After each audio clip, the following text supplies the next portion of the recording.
Góðan daginn og verið hjartalega velkomin í þennan þriðja þátt af Lykkjufallinu. Ég er með smá blandnar tilfinningar í dag vegna þess að það er skrítið að hafa hann Önsiku ekki hérna með mér. Við vorum búin að taka upp 5 eða 6 þætti saman þó svo við höfum ekki verið búin að gefa út nema 2. En þegar hún tilkynnti mér að hún hefði bara ekki fleiri klukkutíma í sólarhringnum og gæti því miður ekki haldið áfram með mér, þá var engin önnur sem kom til greina heldur en svo sem situr hérna með mér í dag og mér langar líka að segja þetta er svo ótrúlega að fyndi einhvern veginn hvernig hlutinni smellast stundum svona saman. Við vorum búin að setja upp upprunalega planið okkar að þetta átti alltaf að vera þáttur númer 3, kynning á henni Tinnu Laufdal hjá Tiny Viking.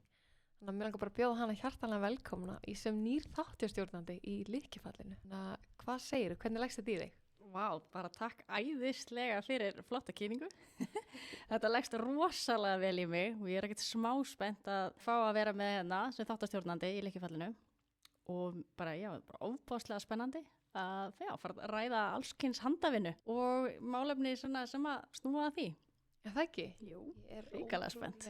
Sko. Já. Þú varst prjónavinkona númer 2 sem ég kynntist í gegnum Instagram samfélagið og mér finnst þetta bara svo, ég gerir mér enga grein fyrir hvað þetta samfélag er stórt og maður geti eignast einhverja vinkonur í gegnum Instagram, einhvern veginn, og það bara hvarflaði ekki að mér og við vorum búin að tala helling saman áður en við svo hittumst, manstu þegar við hittumst fyrst?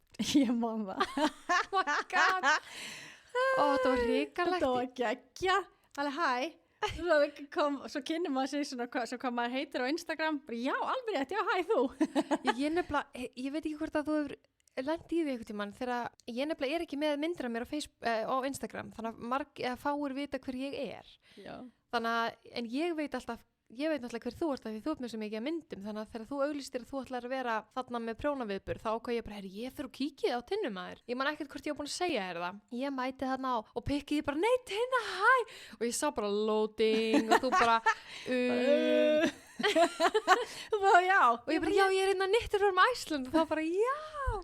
Ógeðslega fyndið og þá allt í einu bara, já, heyrðu, ég er ekki með myndir en ég veit ekki, hefur þú séð eitthvað svona sem þú ert að fylgja kannski en þú kannski hefur ekki lent í því þú ert með myndir að þér og kemur reglulega í story. Maður náttúrulega kannast alveg við það bara að maður sér, þú veist, bara eitthvað fólk út í bæ sem maður er að fylgja einmitt á samfélagsmiðlum með eitthvað og maður finnst þess að maður þekki þetta fólk og maður finnst þess að eðlilegt að sjá þau. Já, eins og þetta sé bara vinkonum hans. Já. Að þá er svo En ég elska þegar fólk samt kemur bara hæ og bara hæ, geggja gaman að hitta fólk. Elska. Þannig ég er oft svona, ég gleymi því oft að ég er ekki með myndir og fólk kannski veit ekki þá hver ég er en maður er kannski oft búin að spjalla saman eins og þessi tilfelli, mér finnst það mjög fyndið sko, ég bara, geggja. Mjög ánægð með að koma og segja hæ. Já. Auðvitað, á þessum tíma mitt bjóstu í Danmörku þannig ég bara, heyrði, ég verð að fara að hitta hana sko. Vel gert, ánægð með þig. Og Sandra situr líka hér í dag. Nákvæmlega. Það er við fórum að spjalla. Nákvæmlega. Það er svo magnað að einhvern veginn, þetta var kannski svona það síðasta sem ég sá fyrir mér þegar ég opnaði Instagram-reikningin og ætlaði að vera með svona prjóna, fyrst ætlaði ég bara að selja ykkur loppeysur, en svo einhvern veginn bara gerði ég mér ekki grein fyrir hvert þetta myndi einhvern veginn rúlla. Hér situm við í dag, þetta er bara Get smá ánægð með þetta? Magnað, en heyrði, eigum við að byrja við, þessi þáttur átti upprunalega að vera bara svolítið viðtal við þig og eigum við ekki bara svolítið að halda okkur við það af því að þetta er náttúrulega bara smá kynning á þér sem nýjum þáttastjórnanda. Eigum við það ekki bara að byrja á að spyrja bara hver er Tinna og hvað er Tiny Viking? Segðu frá því. Vá, góða spurningar. Tinna, ég elska handavinnu. Getum bara að byrja þar og það er bara eitt af mínu bara identity, þekki sjálfum ekki nema að gera einhverja handavinnu og er þá eiginlega mest í að prjóna, sauma, hekla og mjög gaman að föndra líka og auðvitað svona líka svona útsaumur eða eitthvað sem er svona fylgir kannski náttúrulega pínu þegar maður er kannski að skreita handavinnu sína. Ég elska að kenna handavinnu. Þar er alveg bara mín hilla í lífinu, ég er alveg búin að finna það. Já, ég er mamma, dagstaglega þá er ég að kenna í grunnskóla. Ég er að kenna dönsku núna og með textíl líka. Ég er í mastersnámi núna líka. Ég sem sagt kláraði bachelornámi mitt sem í textílkennslu 2013 og hef verið að vinna við textílkennslu meira og minna síðan þá. Ég ákveði fyrra að ég yrði að klára námið mitt. Sem sagt klára textílkennaran og geta titlað mig sem það loksins og alveg löngu orðið tímabært út af því ég er það alveg bara inn að hjarta rótum. Tiny Viking náttúrulega kemur bara einhvern veginn út frá þessu, þetta bara svona, mér vantaði einhvern veginn að fá að svona expressa þessa hlið af mér á einn eða annan hátt og vissi ekkert endilega hvað ég var að fara að gera. Ég hef alltaf, eins og sagði, verið að gera eitthvað handavinnu og ég man því ég var krakki og unglingur, þá vildi ég alltaf bara vera heima helgar að gera handavinnu. Það var ógeðslega spennt fyrir eitthvað sem ég var að prjóna eitthvað peysu eða eitthvað. Og vinkonum mín náttúrulega alltaf kölluðum alltaf bara ömmu að ég vildi alltaf vera heima, þær vildi fara út á tjútið. En svo þegar þær byrjuðu að vera óléttar og eignast börn, þá náttúrulega hringdu þær í mig, Tinna, hvernig prjóna ég húu á babyið mitt? Þá fannst mér pínu fyndið að gera grín á þeim tilbaka, hvað er ég ekki amma lengur? En ég hafði náttúrulega bara mjög gaman að því. En svo eignaðist ég stelpuna mína 2016 og var rosa mikið að prjóna og hekla og sauma okkar fyrir hana. Og vinkonum mínar sem voru svona byrja kringum mig og voru óléttar líka, þær, eða kannski nýbúin eignast börn eða eitthvað, þær voru að biðja mig hvort ég gæti ekki selt þetta sem ég var að búa til. Og mér fannst það bara mjög spennandi og einhvern veginn loksins tækifæri til þess að, gera eitthvað með mína ástríðu. Þannig að ein vinkonum mín, hún mannaði mig til þess að opna Facebook-síðu. Það sem ég myndi selja, þetta sem ég var að búa til. Og ég gerði það. Mér fannst það mjög stórt skref þá.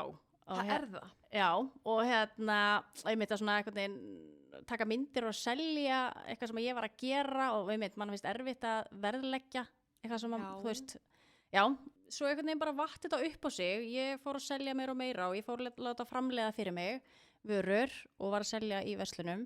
Síðan fann ég á ákveðnum tímapunkti þegar ég var vakandi til klukkan 3 á nóttin að hnýta snuddubönd og hekla kraga og eitthvað, þá fann ég bara þetta var ekki alveg draumur minn. Það var ekki alveg svona stefna í þá átt sem að mér langaði að fara með það. Síðan flyttið til Danmerkur 2019 og er búin að vera þar í 6 mánuði þegar það kemur COVID. Og ég var stödd í Þýskalandi og var í bara lockdown inn á hótelherbyggi og vinkonu mín hringir í mig frá Íslandi, hún ólétt á þeim tíma og hún spyr mig hvernig maður prjónar húu á barn. Og ég segi við hana, ætlaði eitthvað að reyna að útskýra fyrir henni í símanum, en sagði svo við hana, herru, ég er með myndavélina mína hérna og þrífótinn. Ég segi, ég skal bara taka upp vídeo og sendi þér nákvæmlega hvað að gera. Og ég fer hana bara, stilli þessu upp og var með gatn og náttúrulega allt með mér og fytti bara upp á húu og teku upp fullt af myndböndum og sendi henni myndböndin. En í myndböndunum er ég alltaf að tala til hennar og alltaf segja nafnið hennar og svo gerur bara svona og alltaf að segja nafnið hennar. Já. Og hún gat prjónað eftir þessu. Já. Hún kunni ekki neitt að prjóna fyrir, kannski ég hafði prjónað bara í grunnskóla eins og maður gerir, en hún gat prjóna eftir þessu og mér fannst það svo magnað að ég ákvað að prófa að taka upp bara aftur þessi myndbönd og það sem ég myndi sleppa nafnið hennar. Og svo tók ég saman, fekk hóp af fólki til þess að testa að vera á svona byrjanda námskeiði hjá mér, bara byrjanda námskeiði prjóni og það gekk svo rosalega vel að út frá því fer ég bara að gefa út þessi námskeið, netnámskeið í prjóni, byrja þar og svo svona vindur það upp á sig og fyrir að kenna að sauma líka. En þetta var bara svo ótrúlega magna hvernig ég var alltaf að reyna að koma þessari handavinnu frá mér en var ekkert endilega með eitthvað plan hvað ég ætlaði að gera. Heldur bara eitthvað svona, gerðist bara eitthvað. En málið er kannski svona, ef ég hoppa aðeins tilbaka, er að þegar ég er krakki, vissi alltaf ég elskaði handavinnu mest af öllu og textílmennt uppáhaldsvæði mitt í grunnskóla. Mitt líka. Já, bara þegar ég var krakki, það var mér alltaf sagt, að maður getur ekkert unnið sig, maður getur ekki lifað af því að gera handavinnu. Maður getur ekki, og bara kennarar, léleg laun, allt svona, þetta heyrði ég alltaf sem krakki, þannig að ég ætlaði ekkert að vera eitthvað textílkennari, sko. Þetta var algjörlega, ég bara eina hjarta á rótum, elska að kenna handavinnu.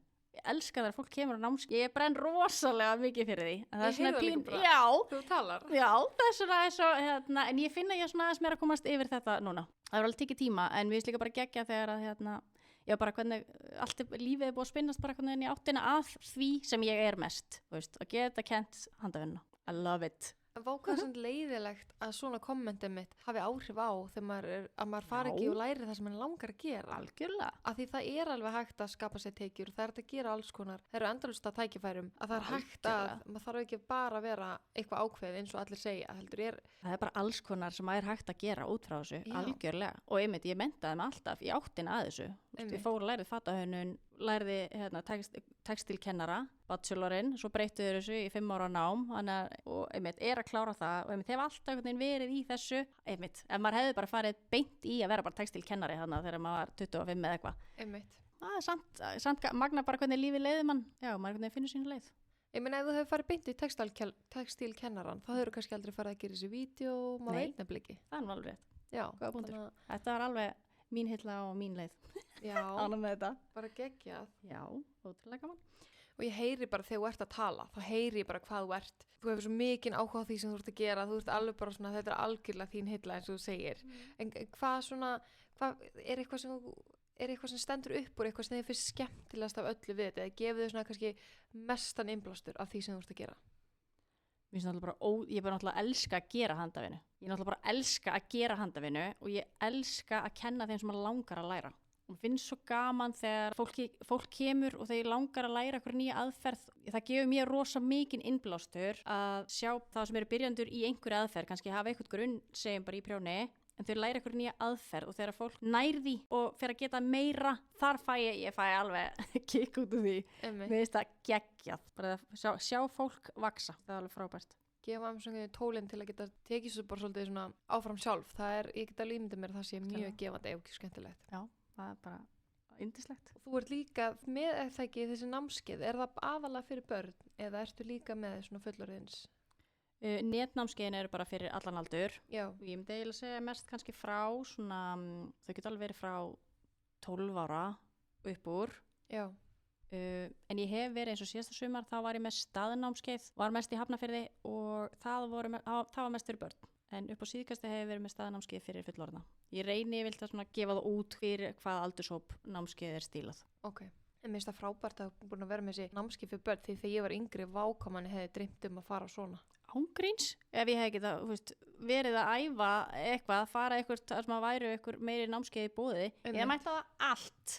Af því að íþróttir var ekki mín hilla. Nei, ekki. Ég vildi vera bara ekki starf að fá brjóni friði. Sama hér, sko, ég byrjaði að æfa fótbolta ég held ég að mætti svona kannski 4-5 og ég var bara púið út af því þegar maður byrjar svona, maður er kannski orðin eitthvað x gamall, þá var svo erfitt einhvern veginn að byrja og maður svona, en vá hvað þetta hefði verið eitthvað sem að ég hefði verið til að fara á okkur svona námskeið.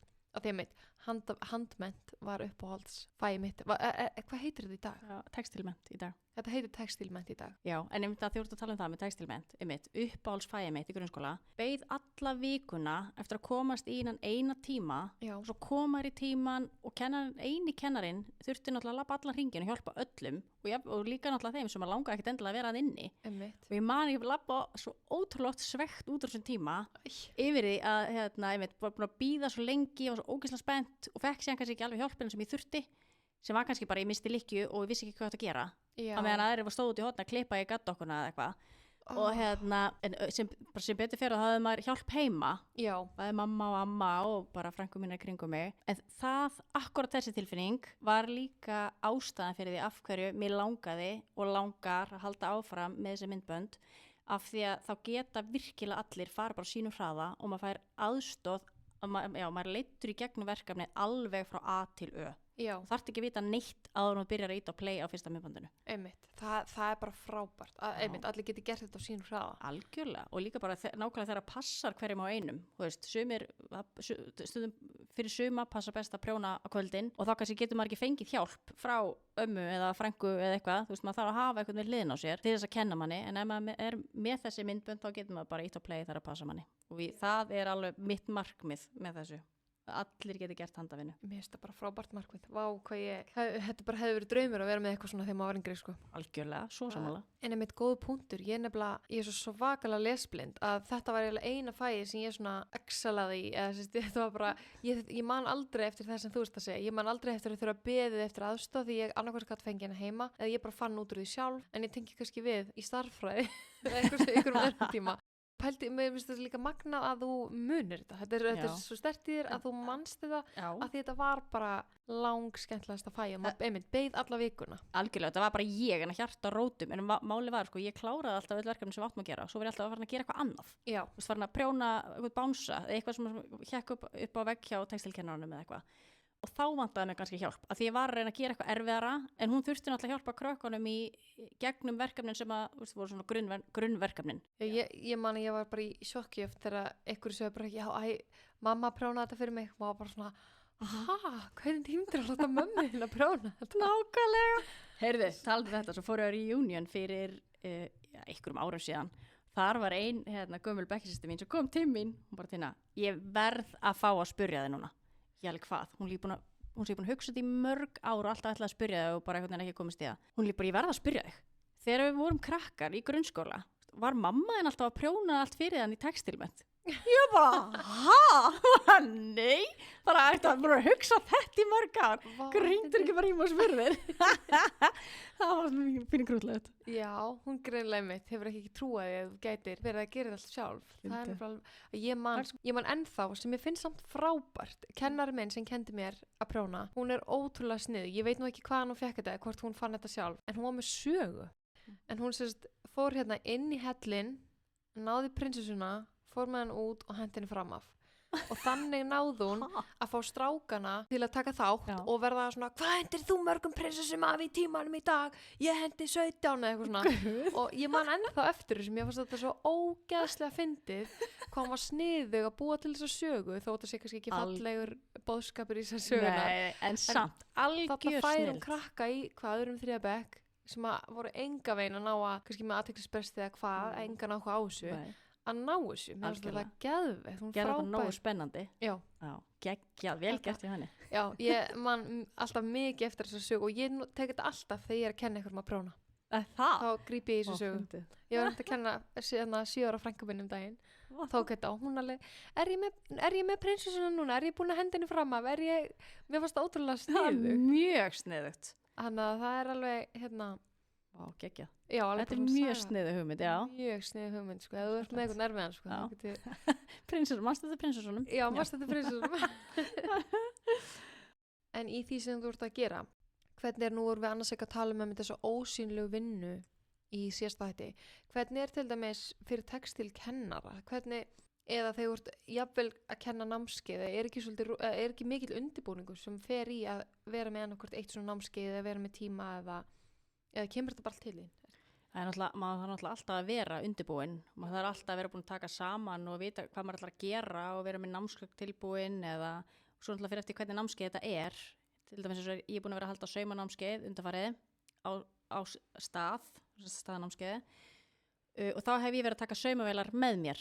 Og svo tímabúndi var ég að ferja 10 saumavélum og efnum og tvinna og skæri og málbönd og allt sem þarf, tíðuprjónu og allt þetta.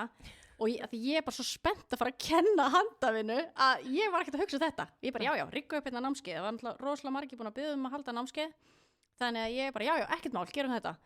Svo þegar ég var bara á 3. kvöldi, þá var ég bara, þetta er kannski full mikil vinna. Já. En ég held maður bara stúdíó fyrir allt þetta dót. Mér heyrist það. Já, ég held það. En já, þannig að það er alveg klárlega rosa mikil vinna á bakvið sem að enginn sér.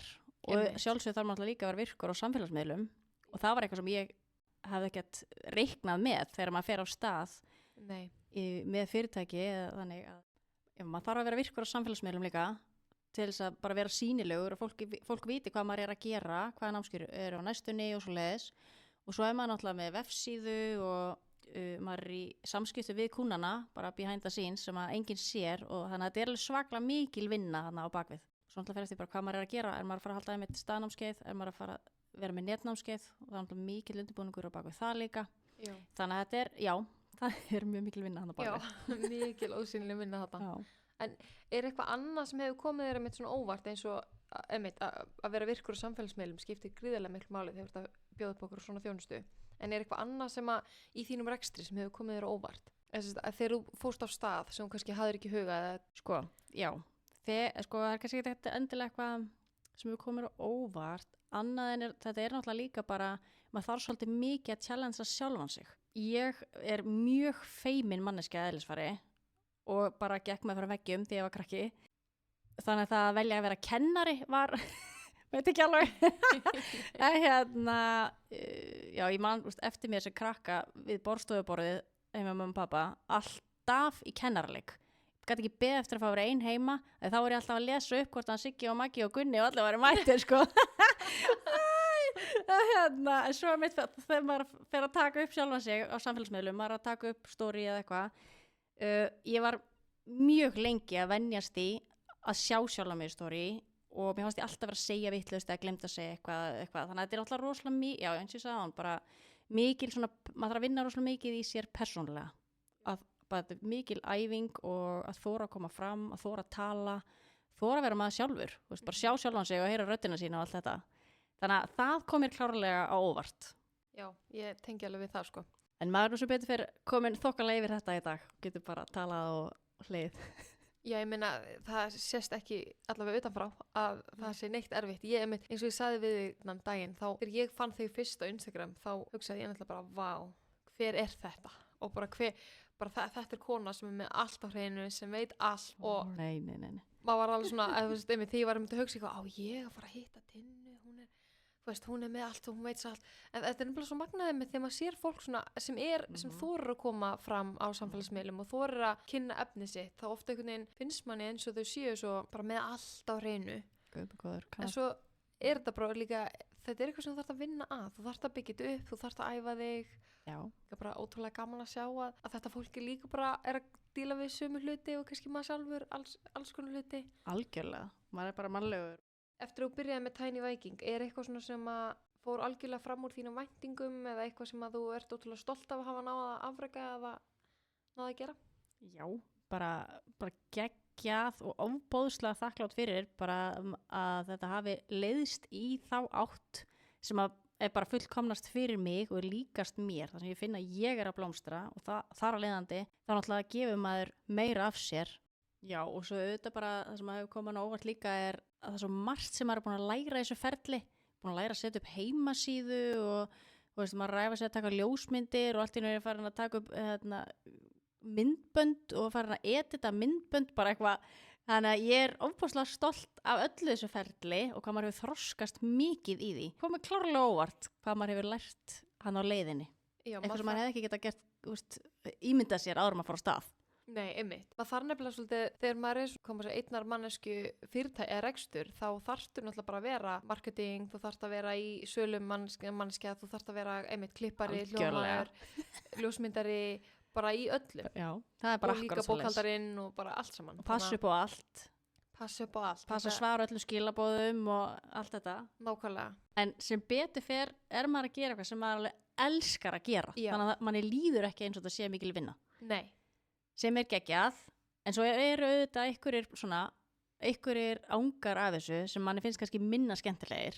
Ég meni þegar þú ert að gera svona margt, það getur ekki allt verið ótrúlega skemmtilegt. Nei. En að því samt manni langar í loka útkomuna, mann langar að gefa þetta efni út frá sér, þá lætur maður sér hafa það og maður lærir með þessi kannski leiðilegri skref. Algjörlega. Og maður veit að þau eru mikilvægur partur af ferlinu. Síðan er ég náttúrulega bara ótrúlega stolt að því og óendanlega þakklátt fyrir hvað er vel tekið í námskeiðin hjá mér og að ég sé beðin að halda námskeið. Mér finnst það bara að svo dýrmætt. Það er bara bestu meðmælinn sem þú getur fengið. Já, og bara þegar fólk er á námskeiði þá bara hvað ætla að læra næsta námskeiði. Svo var með rosa mikið að saumanámskeiðum núna í sumar fyrir krakka og þau voru bara hvað ætla að sauma næsta sumar. Ég var bara hvað myndið þið vilja sauma? Myndið þið vilja mæta hana námskeið? Þannig að maður verður svo forvitin og það að gefa mér svo ótrúlega mikið. Þannig að já, ég er alveg ofboðslega bara svona meir og þakklátt fyrir að maður fá að vinna við það sem maður alveg elskar mest bara öllu. Það er algjör draumur sko. Já, bara geggjað. Síðan er ég bara svo óendanlega stolt og þakklátt fyrir að bara hversu vel er tekið í námskeiðin og ég myndi að maður sé beðin að halda námskeið og já, bara þegar kemur nýtt námskeið, hvað er vel tekið í það. Mér finnst líka alveg geggja þeir sem hafa verið á námskeiðum, þeir eru svo duglega að koma með feedback, hvað myndi vilja læra meira og spurja alveg bara hiklaust það.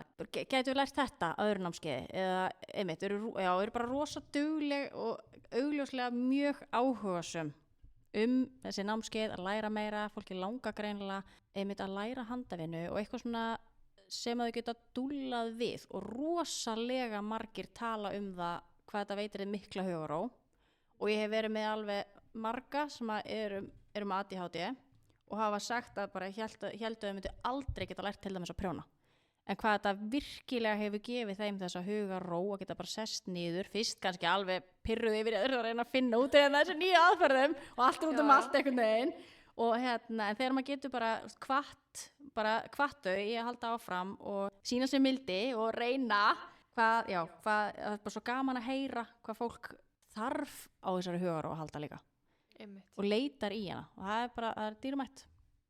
Einmitt í samfélaginu sem við lifum í núna þar sem margir eru bara í skjánum, bæði fullorðnir og börn, þá er þetta bara ómetanlegt að fá svona og sérstaklega það er áhugin til staðar að kenna þeim þetta núna. Algjörlega. Mér finnst það frábært að það sé einmitt eitthvað svona í boði. Alveg bara heldur betur. Og líka svo geggja þessi námskeið sem ég hef verið að halda veist, með, til dæmis fyrir krakka, þau eru svo æst og þau hafa til dæmis námskeið sem ég hef verið að halda í sumar, þar voru krakkarnir bara hvað ætlum við að læra næsta sumar, hvað ætlum við að læra námskeiðinu þá? Og þá er ég alveg bara, langar ykkur að koma aftur á námskeið? Bara já, hvað er að læra? Hvað myndi ykkur langa að læra? Og það er svo ótrúlega gaman þegar fólk fer alveg á flug og er svona virkilega áhugasamt yfir því að læra. Svo eru sumir sem allir hafa verið á námskeiðum og það var til dæmis krakkar sem voru á námskeiðum hjá mér í sumar, búa erlendis, þetta var svona byrjandanámskeið í saumaskap og þá voru þau að spá sko hvernig gætu þau lært næstu skref. Þeim langaði svo að læra eitthvað meira, fara að sauma sér föt eða eitthvað, og hvernig gætu þau lært eitthvað meira, búandi samt erlendis. Og ég bara, ég fer í að taka það bara upp næsta námskeið. Það er líka alltaf vera að biðja meira. Einmitt. Og það er svo dýrmætt. Það eru náttúrulega bara bestu ummælið sem þú getur fengið, en meðmælið sem þú getur fengið. Ég bara algjörlega. Þannig að það finnst mér alveg geggjað. Eins og ég segi, ég vildi óska þess að hefði verið einhver kennar eins og þú sem hefði verið að bjóða upp á þetta þegar maður var yngri. Já, líka sem grípur á lofti það sem maður er að biðja bara, mér langs að læra þetta og það veður í það. Nákvæmlega, reyna svona kveikja þessu undir þegar það er eitthvað svona sköpunargleði, það er eitthvað svona kreatív, eitthvað sem þeir langar að gera, bara já, það er hérna í boði og reyna að hjálpa þeim til þess að taka það kannski lengra. Algjörlega, og reyna að komast í þetta flæði og byggja ofan á þekkingunum sem maður hefur fyrir og bara já, þetta er bara ótrúlega skemmtilegt. Og það er nefnilega eins og eitthvað sem með ADHD og svona, eitthvað sem ég tengi rosalega við þegar maður er í handavinnunni, að þá eins og ég átti rosalega erfitt með að læra, mjög lesblind, en bara þegar ég fekk að fara í heimavinnuna að prjóna, hekla, saum út, sama hvað það var, það bara slekkur á, bara gefur manni hugar og svo geðveik tilfinning. Bara algjörlega, ég tengi svo rosalega við þetta, því hugurum minn er alltaf á flugi, en leiðum að bara sest niður og bara gleyma sér bara í handavinnunni, það gefur rosalega mikið.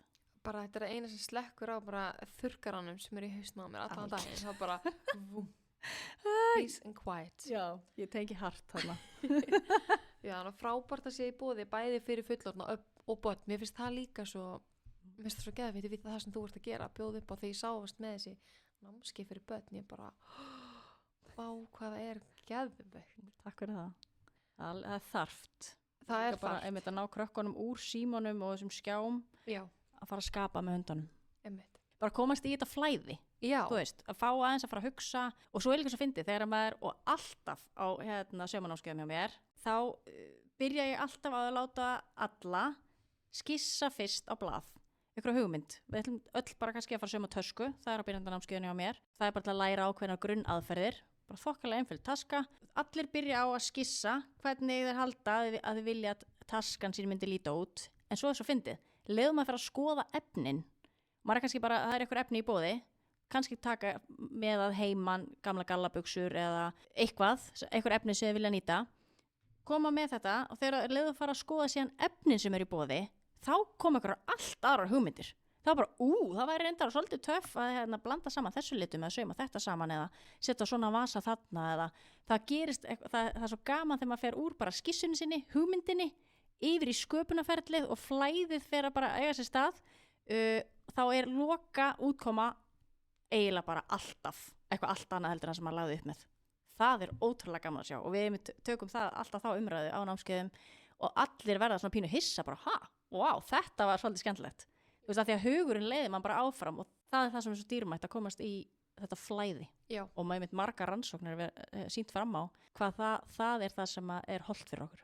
Mjög, og það gefur manni, þú getur verið að vinna kannski eins og ég tengi, þú veist, þegar maður er að prjóna, maður er að skrifa uppskrift eða eitthvað, maður er kannski allt í einu, lítið maður á klukkuna og það eru liðnir 3-4 tímar. Algjörlega. En ég er samt endur nærð.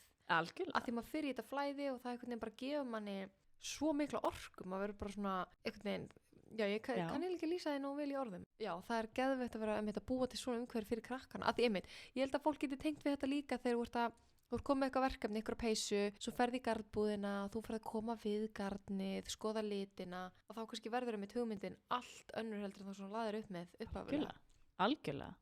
Ég bara, ef ég er að skrifa uppskrift, stundum kemur munstur til mín en stundum er ég með garni fyrir fram á mig og þá kemur okkur ákveðin uppskrift til mín. Þannig að það er svo mismunandi hvernig maður er að skapa. Er það út frá, nú langar mig eitthvað sem er rautt og gult og þá kannski teikna ég út frá því, eða maður heldur á garninu sem er með eitthvað áferð eða eitthvað svoleiðis. Það er svo ótrúlega svona mismunandi, þannig að mjög áhugavertið mitt með að heyra líka að börnin er að upplifa þetta. Já. Að þetta er bara, þú veist, þú er kannski með eitthvað hugmynd en svo eru bara litirnir, áferðin, það er einhvern veginn. Og oft líka er þetta eitthvað sem maður kannski heldur, að þú myndir aldrei fá þessa hugmyndin og sérð áferðina, sérð litina eða efni og gatni, alls konar svona einhvern veginn og sérð bara, þetta er actually hægt. Bara klárlega, algjörlega.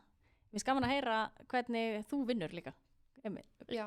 Hvernig, hvað þú sagðir, hvernig Það er svo mismunandi. Já.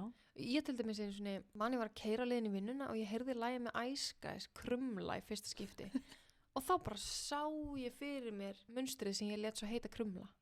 Vá, fyndið. Það kom bara þegar ég heyrði eitthvað lag og ég fór að hugsa, hvað er aftur Krumla? Og þá bara svona, en munstrið mitt lítur ekkert út eins og Krumla. Það var bara það sem kom til mín. Vá, en skemmtilegt. Þannig að það er ótrúlega mismundi hlutir einhvern veginn. Stundum sér maður kannski eitthvað út í göngutúr eða ég sá til dæmis ljós á bíl. Ég var að keyra daginn og það var sko ný tegunda bíl sem ég hef ekki séð áður. Það var bara ljósin á hann og voru svo cool. Að ég hugsa, herðu, ég fór beint heim og teiknaði upp nýtt munstur. Það er svo ótrúlega mismunandi að því þarna sá ég eitthvað, bara bílljós. En ég sá eitthvað sem geti verið flott munstur í lopapeysu. Vá, hvað það er geðveikt. Þannig er þessi sköpun, hvernig þú vinnur.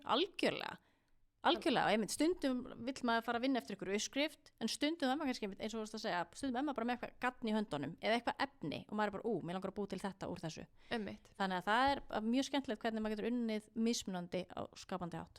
Og mismunandi, þú veist, kannski með 2 einstaklingar sem sitja hlið við hlið og horfa sama úrvalið, ef þeir velja mismunandi, og þó svo þeir væri með sama gatnið, nákvæmlega sama, þá kemur samt ekki að sama til þeirra einhvern veginn. Að við erum svo ótrúlega mismunandi. Það er svo gaman að sjá einhvern veginn algjörlega hvað fólk er að skapa. Já, og mér slíka geggja akkurat þess að þú segir það. Það er svo gaman að sjá þegar fólk fyrir að gera sitt, ekki alltaf að elta eitthvað sem er í tísku eða eitthvað þannig, heldur líka þóra að setja sína liti á það og sinn smekk. Það finnst mér skemmtilegt. Af því það er bara ein þú. Já. Það er svo gaman að þóra að gera það og þóra einhvern veginn og líka það kannski myndi aldrei koma til þín að þú værir að sjá þetta garn það sem er mér finnst það svo geðvikt gaman. Af því ef þú myndir segja við þau, komið þið með bónuspokka eða komið með eitthvað gaman, þú veist það kannski myndi þau ekki hafa hugmyndaflugið í að taka akkurat, en ef þú ert með eitthvað dæmi þá kannski sjáðu svo, ég á svona peysu heima, ég gæti einhvern veginn, það gefur manni líka svona hugmyndir. Algjörlega. Að reyna að læra líka að taka út svona, hvað er íslenska orðið yfir inspiration, inspo. Ég veit, það er ekki nóg innblástur. Innblástur, já. Já, að fá innblástur út úr alls konar hlutum einhvern veginn, það er líka örgulega það sem það vart svona kannski í grunninn að kenna þeim eða eitthvað sem maður fattar ekki sjálfur. Algjörlega. Ég er búin að vera að prjóna síðan bara ég var 2006 eða eitthvað. Aldrei þetta með huga, ég geti gert þetta líka, að búa til eitthvað munstur. Bara fárlega vel gert. Það er ótrúlega skrítið einhvern veginn að maður var bara svo fastur í að gera einhvern veginn eftir uppskrift og þangað ég fattaði svo, ég get bara gert mitt og það þarf heldur ekkert endilega að vera að lopa, maður getur valið gat, maður getur breytt áferð og það er einmitt svo einhvern veginn áhugavert. Maður þarf líka stundum svona sjálfsöryggi til að þóra og líka eitthvað til að segja manni, það er í lagi að pröfu þetta. Algjörlega. Það þarf ekki að vera nákvæmlega eins og stendur í uppskriftinni. Algjörlega.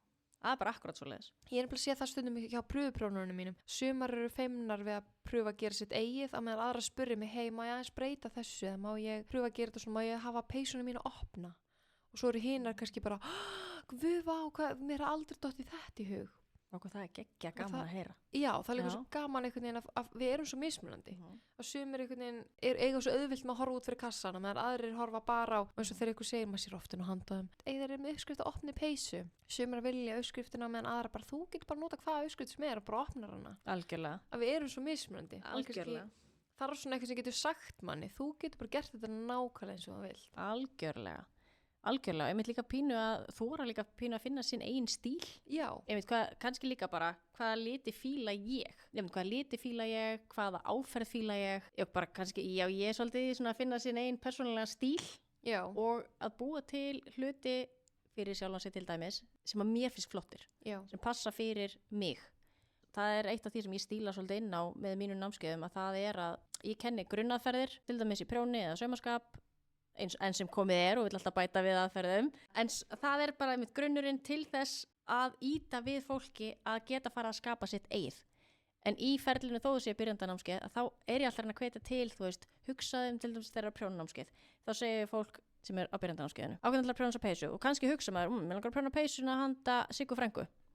Og þá maður býna að hugsa, betur, hvernig típa Sigga frænga? Þú veist, við langar með að prjóna lopapeysu handinni, sé fyrir mér eins og maður getur ímyndað sér, bara lopa, eða hún meira kannski, mér langar kannski að gera peysuna meira svona mjúka og fluffy, veist, og maður getur pínu hugsa, þú veist, hvaða persóna, eða hvað á við hverja á eina persónu. Eða hvernig peysu langar mig í lopa, eða langar mig í eitthvað. Og maður getur, veist, kannski langar mig í það núna, næst langar mig eitthvað aðra. Já, bara svona að finna sinn stíl. Það er svona svolítið það sem ég er going for. Já. Að þóra að vera maður sjálfur og velja sína liti og munstur og snið og allt þetta. Nei, og það minnst það bara nöðsynlegt að þóra líka að vera maður sjálfur og þóra bara gera þetta nákvæmlega eins og ég vil. Þú þarft ekki alltaf og það kannski stoppar marga. Ég vil ekki taka þessu uppskrift því hún með svona kraga henda mér ekki. Þú getur bara gert nákvæmlega sama þann kraga sem þér hendar. Já, en kannski fattar maður það kannski ekki alveg sem byrjandi til dæmis að það sé hægt. Já, eðlilega. En þá er svo flott að hafa eitthvað svona eitthvað umhverfið þar sem maður svona þetta allt í lagi. Ég veit ekki, ég hef bara aldrei farið eftir uppskrift.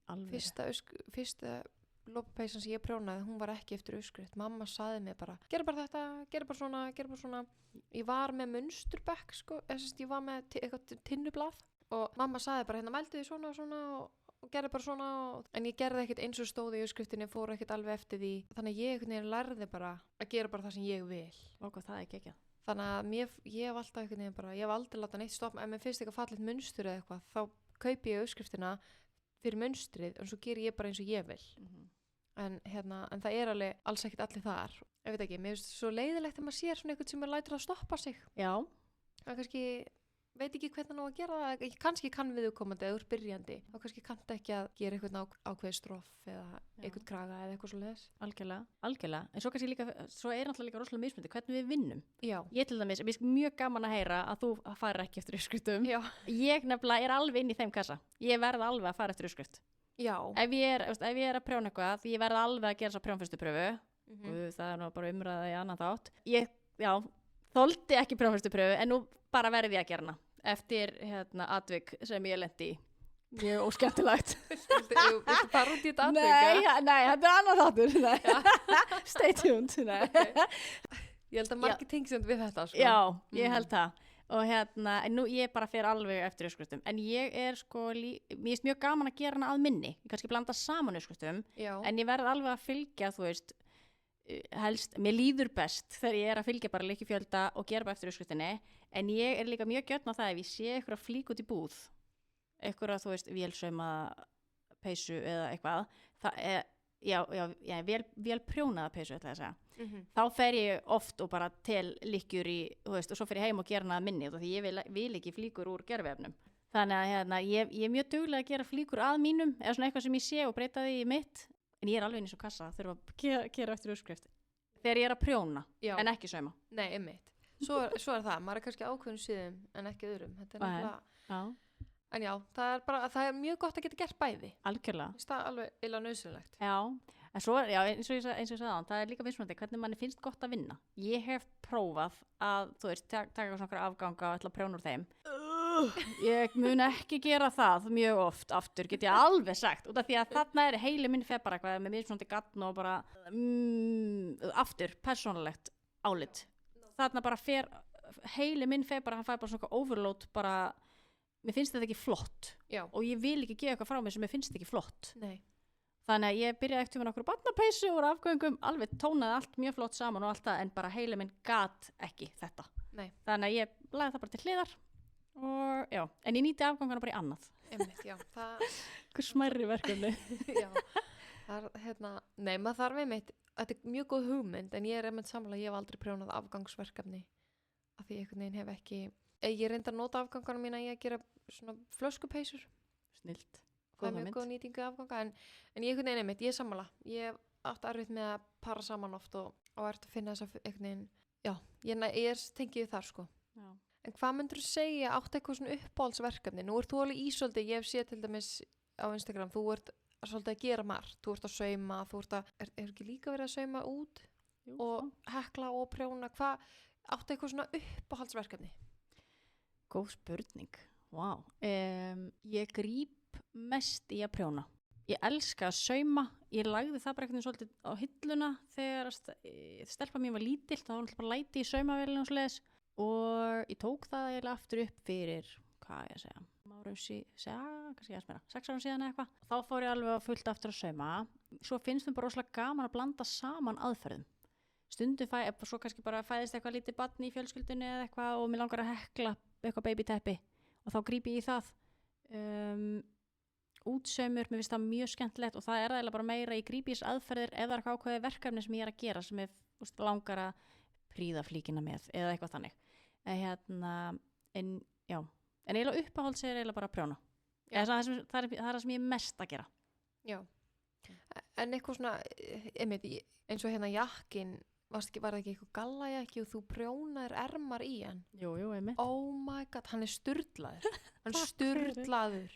Takk fyrir. Ótrúlega ánægð með hann. Og líka svo einfalt verkefni einmitt bara, og ég er rosa mikið í því að endurnýta og einmitt að gefa einhverju nýtt líf.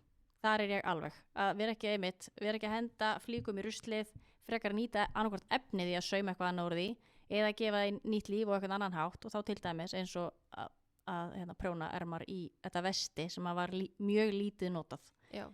Einmitt að breyta bara í jakka. Þannig að já, margt hægt að gera. Það er margt hægt að gera. Maður þarf einmitt oft bara hugmyndaflugið og þú er svo sannarlega með það. Og takk fyrir það. Og gerði líka hana jakka daginn, var það ekki? Þú fannst eitthvað svona útsaumað, eitthvað hann var svona svartur með eitthvað svona bakinu. Alveg rétt. Vel munað. Hvað var það aftur? Hvað var það sem þú fannst? Var það bara svona útsaum svona teppi eins og er oft á veggjunum eða hvað? Já, ég var sérst á nýtjamarkaði í Danmörku. Dreg upp úr einhverjum kassa út í horni í búðinni, dreg upp þetta stykki, bakstykkið í jakkanum. Það er allt útsaumað, handsaumað með ullargatni á svart ullarefni og það eru, þegar ég fann þetta þá voru svona göt með, þetta var svona ferkantastykki og svona göt alveg, kringum. Þannig að maður sá þetta hefur greinilega verið einmitt veggmynd eða eitthvað svoleiðis. Held það, giska á það. Það er ég gæti ekki eins og giska á hversu margir tímar hafa farið í að búta til. Svo liggur þetta þarna bara og í einhverjum kassa út í horni og ég borgaði held ég 800 krónur íslenskar fyrir þetta. Vá. Djók! Já. Og ég dróði þetta upp úr kassanum og bara, ég er að sauma jakka úr þessu og þetta er að fara bakið í jakkanum. Síðan kom ég til Íslands, flutt til Íslands og með þetta efni með mér og svo var ég í háskólanum hana á síðustu önn og átt að gera ykkur flík, endurnýta og þau hugsaði bara, yes, nú hefur loksins tíma, eða þarf að gefa mig tíma í að sauma þennan drauma jakka sem ég langaði svo í. Og fór þá í Vogue og fann mér meira ullarefni sem að svona mattsaði við ullarefnið á þessu stykki og saumaði úr því þennan jakka. Ótrúlega ánægð með útkomuna og líka bara einmitt að þú veist, það hafa greinilega einhverjir ættingjar eða einhverjir fengi þetta stykki í hendunar, ekkert vita hvað það að gera við þetta. Nei. Og ekki séð notagildið eða alla vinnun á bak við þetta eða bara hvað þetta er ofbóðslega fallegt stykki. Einmitt. Og þarna er ég aftur að gefa hlutur nýtt líf og þau fái nýjan tilgang. Já, það er svo margt að gera úr eiginlega næstum hvaða flík sem er.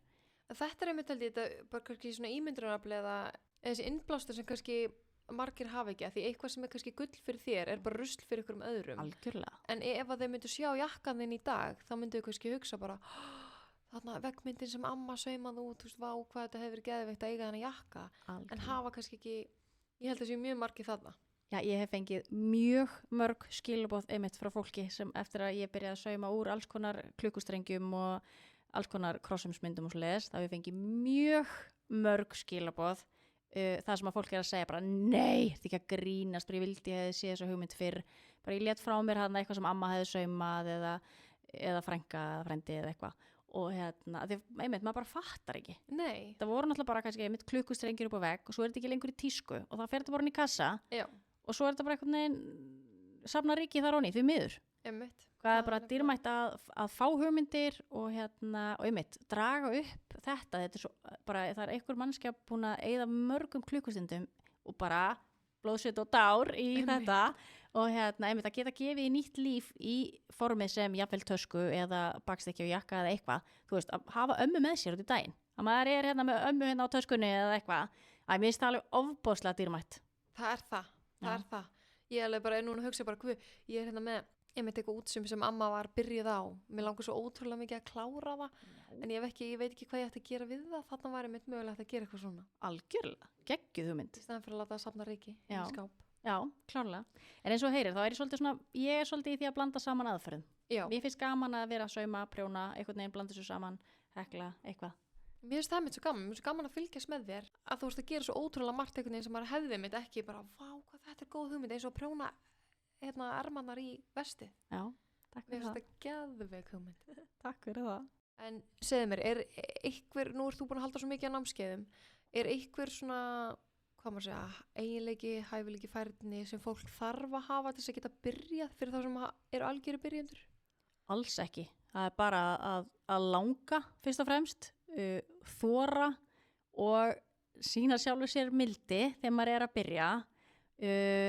Maður þarf náttúrulega, það sem ég mæla alltaf með er að byrjandur gefi sér tíma og ákveða kannski fyrirfram, setja sér pínu markmið og ætla kannski að prjóna 500 á dag. Af því að tíminn er líka svo fljótur að líða og ef maður ákveður bara að maður ætla að prjóna kannski 500 á hverjum degi, yfirleitt verður það miklu meira heldur en það. Það leiður maður kemst inn í þetta flæði að þá fer maður alveg af stað. En aðalatriðir er mitt bara að gefa sér pínu, að gera sér markmið og sína sér mildi og að muna ég segi það alltaf á byrjandanámskeiðum að fyrsta stykki sem maður er að fara að prjóna þú ert ekki að fara að gefa það í gjöf eftir viku. Það er rosa margir sem halda maður gæti kannski bara gert það. En það er bara alveg eins og með að læra að spila á píanó eða eitthvað, maður sest ekkert bara í píanó og byrja að spila lag.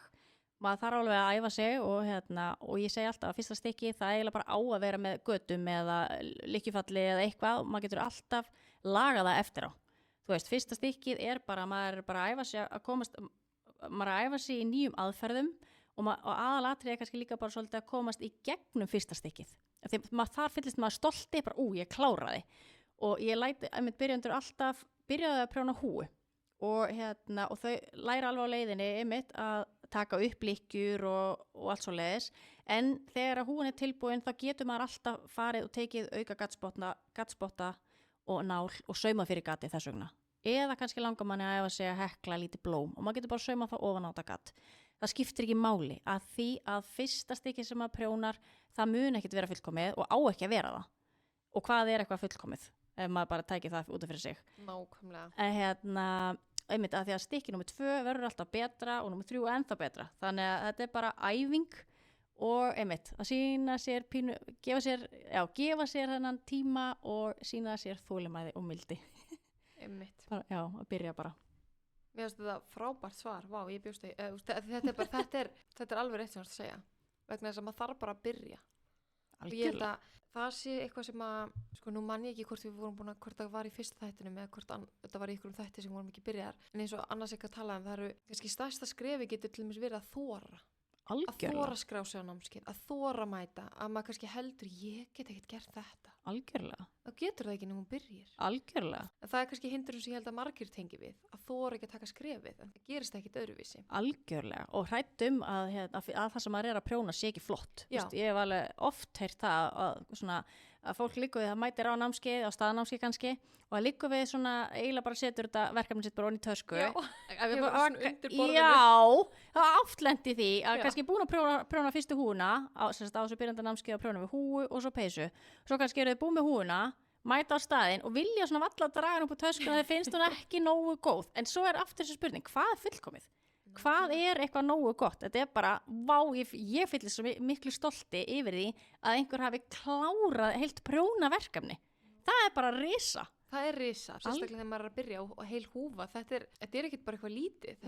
Þú gast gert þessa húfu. Algjörlega, því að líka þegar þú ert búin að prjóna að fara einu sinni í gegnum uppskriftina, þá veistu, þegar þú prjónar næstu, þá veistu hvað skref þú ert að fara í gegnum. Þú ert búin að ná meiri tökum á, þú veist, hvernig held ég í bandið. að ég haldi sirka alltaf jafn fast eða laust í það, þú veist, og hvernig er bara þessi ryþmi, þú veist, að prjóna slétt, prjóna brugðið, hvernig er hérna úrtaka, allt þetta, prjóna með ringprjón, prjóna með sokaprjón, bara leiðu þú gerir þetta í annað skipti, þá verður þetta betra, það er bara þannig.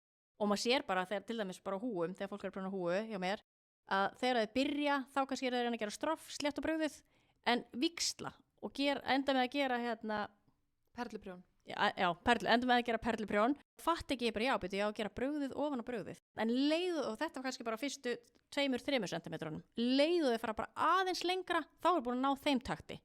Þú veist, og svo byrjaði að fara að prjóna kannski sléttapartinn á húnni og þá sjáðu bara fyrst voru að prjóna mjög laust og bara eftir smá stundir þau farin að ná meiri ryþma.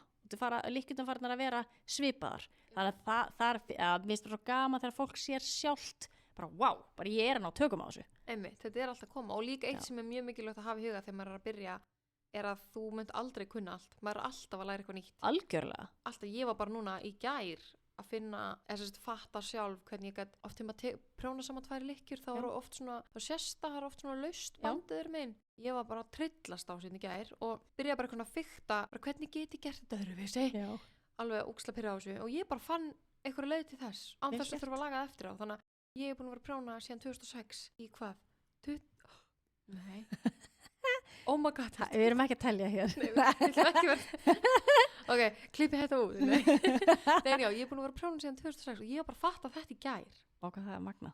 Já. Þannig að maður getur alltaf verið að fatta eitthvað svona og læra nýtt og ég meina ég er bara mest búin að vera að prjóna loppeysur. Það er svo margt sem ég eftir að læra. Já, það er mitt. Maður getur alltaf bætt við og svo allt í nú var ég tísku að prjóna ítalska affellingu. Já. Þú veist, maður er kannski bara vanur að gera alltaf það sama. En einmitt, það er alltaf eitthvað nýtt sem hægt er að læra og tilenga sér. Alltaf, þannig að maður má einmitt ekki vera hræddur við að byrja. Algjörlega. Að ég horf ofta okkur auðskrift og hugsa, nei, ég geti aldrei gert þetta. En það er alveg rétt með þessu við hugafari. Algjörlega. Ég geta ekki nema ég hugsi, ok, ég ætla bara að læra það. Algjörlega, ég ætla bara að prófa. Já, ég ætla bara að pröfa. Já. Öðruvísi gerist það ekki. Algjörlega. Þannig ég bara mæli með því að mann langar að byrja að prjóna að maður bara taka skarið, skráða sig á námskeið eða tala við eitthvað sem geti kennt manni og bara byrja. Nákvæmlega. Bara ekki spurning. Talandi að byrja. Ég verð bara að segja, ég er alveg óbúslega stolt af sjálfri mér og bara okkur að hafa farið af stað með þetta hlaðvarp. Ég held að það hefur verið sumarið 2023, þá er ég eitthvað að tala við vinkonu mína sem kann ekkert að prjóna og hún alveg bara, ég veit ekkert hvað þú ert að tala um og ég bara, sorry, ég get bara að tala um þetta endalaust, mér finnst þetta svo skemmtilegt. Og þá segir hún eitthvað við mig, bara já, byrja bara hlaðvarp og getur kallað garnagaulið og ég er bara eitthvað svona, já, mitt, þú veist, aldrei, ég get ekkert verið með eitthvað svoleiðis. Þá koma náttúrulega með þessar gagnrýnisraddir sem að getur verið duglegur að segja við sjálfan sig og ég hef aldrei verið góð í að, kannski að segja, ég er ekki best í því að segja frá og ég var aldrei góð í að lesa verkefni í skóla og hvað á ég að vera, hver er að hlusta á mig og eitthvað svona. En hún bara plantaði þessu fræði þarna og ég einhvern veginn hugsaði þetta alveg reglulega og bara af hverju ekki ég? Það er engin annar að gera þetta. En þetta er náttúrulega stórt skref og það getur alveg verið óþægilegt að setja sjálfan sig svona á framfæri en það var engin annar að gera þetta og mér fannst þeirra rosalega vöntun á einhverju svona því að ég held að Instagramarnir skiptist í 2 hópa. Annarkvort viltu bara lesa og hins vegar viltu bara hlusta. Algjörlega. Og ég vil bara hlusta, ég nenni ekki að lesa neitt. En þegar ég fór að vera með prjónagrammi mitt þá fór ég að fylgja einstaklingum eins og þér og önnur Siggu sem er að tala í story og tala um prjón, útskýra hérna eitthvað verkefni og segja frá og ég var bara hooked, ég bara heyrði þetta finnst mér skemmtilegt. Ég elska og því lengra því betra og mér er svo ótrúlega notalegt að vera kannski að elda eða brjóta saman þvottin eða mála með að gera mig til á mótnana og vera að hlusta á okkur tala um handavinnu. Mér finnst það svo ótrúlega næs og notalegt og mér fannst einhvern veginn vanta meir af því og líka það sem hún setur fram í story það er bara uppi í sólarhring, svo er það bara farið. Þannig að mér langaði þannig að pælingin einhvern veginn var að búa til vettvang það sem er að ræða handavinnu í kannski lengri tíma og jafnvel geta boðið öðrum að koma í viðtal og kynna sína vöru og kynna hvað þeir eru að gera og maður getur rætt alls konar hluti í þessu samfélagi vegna þess að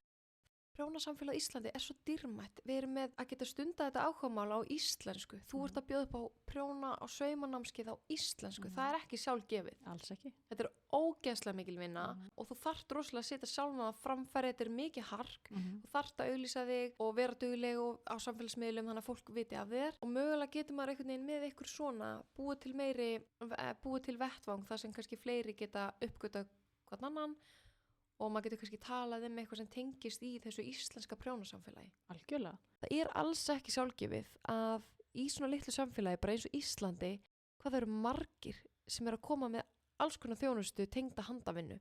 Það eru ótrúlega mikið af bara sjúklega flottum íslenskum uppskriftahönnuðum sem eru að gefa út uppskriftir fyrir okkur á íslensku. Það er bara alls ekki sjálfgefið. Og þessi vinna er alveg freka mikið hark. Þannig að það séu svona margir í þessu, það er bara ómetanlegt. Og mig langar að geta lyft þessum fólki kannski aðeins upp og geta búið til eitthvað svona rými til þess að vera að ræða þetta aðeins og ræða alls konar málefni tengdu handavinnu sem fólk kannski myndi ekkert annars vera að spá í eða taka kannski bara svona alls konar umræður, skemmtilegar, erfiðar og bara alls konar og geta búið fólki að koma í viðtölu og kynna vöruna sína eða kynna hvað þau eru að gera eða eitthvað nýtt, bara alls konar og geta skapað eitthvað svona vettvang fyrir fleiri til þess að geta fundið alla þessa aðala sem er að bjóða upp á þessa þjónustu því Instagram getur verið svolítið svarthol. Það getur verið erfitt að finna nýja einstaklinga eða finna einhverja flotta uppskriftahönnuði eða einhverju sem er að lita garn eða alls konar. Eitthvað svona hlaðvarp gæti mögulega verið vettvangur fyrir fleiri til þess að geta eitthvað sem er að bjóða upp á þjónustu tengdri handavinnunni. Það er kannski einhver núna að hlusta sem að langar að læra að prjóna eða langar að læra að sauma eða veit ekki hvað hann á að byrja. Þá er til dæmis hægt að byrja því að skoða heimasíðuna þína, tinyviking.net. Algjörlega.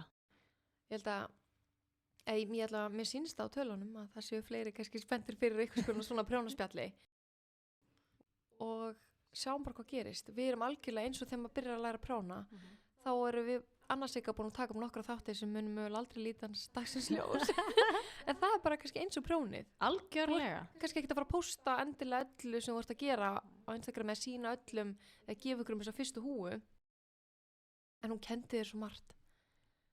Bara helling þarna á leiðinni og líka bara þora að byrja. Já, að ákveða bara nú ætla ég að byrja þó sem ég kunni þetta ekkert almennilega. Einmitt. Af því að maður lærir heldur ekki meira nema með því að prófa, leggja inn vinnuna, leggja sér fram við það og þá kemur það alltaf á endan. Sama hvað það er í rauninni. Hvað það er að vera með hlaðvarp eða byrja að prjóna. Já.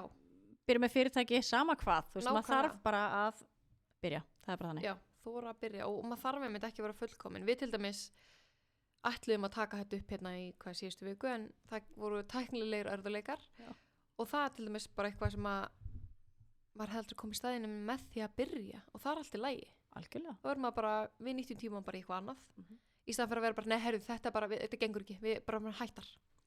Nákvæmlega, það gengur ekki. Já, það gengur ekki, þannig að maður þarf bara svona og ég meina, ég til dæmis veit að síðasti þáttur sem við gáum út var að það var ekki fullkomið hljóðið en það skiptir ekkert, ég meina maður verður bara að læra, öðruvísi læra maður ekki. Rétt, það var innihaldið sem skiptir máli. Það er það sem skiptir mestu máli, já. En já, það var kannski svona hugmyndina bak við þetta hlaðvarp og við erum búin að tala og við erum mjög sammála með hugmyndina sem okkur langar að gera í þessu að reyna að búa til einhvers konar og jafnvel vera með einhverja viðburði í framtíðinni. Heldur betur. Sem að mér finnst mjög spennandi og vona að... Sömuleiðis. Já, er það ekki? Jú, ruggspennt. Við erum konar með svolítið góða hugmynd og aðeins búin að taka hana, hvað maður segja, taka hana upp úr Excel og gera aðeins það. Við erum aðeins konar svolítið lengra með þetta, þannig að við segjum ykkur betur frá því setna. Já. En nú er aðeins farið að líða á seinni hlutan í þættinum okkar, þannig að eigum við kannski bara að segja þeim frá eina af þessum hugmyndum sem við brainstormum þegar við gátum ekki tekið upp þáttinn var að okkur langar að setja af stað gjafaleik, jólagjafaleik. Ég ætla að gefa uppskrift eftir mig að eigin vali inn á heimasíðun minni, lopamauster.is og þú ætlar að gefa... Ég ætla að gefa 2 áskriftir af öllum námskeiðum sem eru á heimasíðunum minni, tinyviking.net. Geggjað. Það er bara geggjað. Er það ekki? Jú. Ég er ógeðslega spennt. Já. Við ætlum að posta núna eftir að þátturum fyrir lofti, þá postum við á Instagram og þið bara likeið og takkið, kommentið og takkið vin eða vinkonu undir póstinu. Og við ætlum svo að draga, hvenær var það eftir, maður sjá? Sunnudaginn 21. 21. desember. Já, þá ætlum við að gefa út jólaþátt. Og þá drögum við í þættinum, ætlum við að draga út þá sem að vinna í þessum gjafaleik. Aha. Er það ekki? Jú, heldur betur. Þannig að endilega bara, þið með taka eins marga á það viljið og okkur langar líka að biðja ykkur ef þið hafið gaman að þættinum að endilega takki okkur þegar þið eru að hlusta, ef þið sitið í story, ef þið eru bara saman hvað þið eru að gera, að takki okkur og það er svo gaman að sjá þegar þið eru að hlusta á þættin okkar. Já, við erum bara lykkjufallið á Instagram og Facebook. Ég er enda viðurkenna, ég er ekki búin að, ég held sér ekki búin að gera neitt á Facebook, ég þarf að fara að rífa upp með buxuna þar og posta ykkur þar líka. Þetta er allt í vinslu, við erum þokkalegir byrjandur, erum að læra.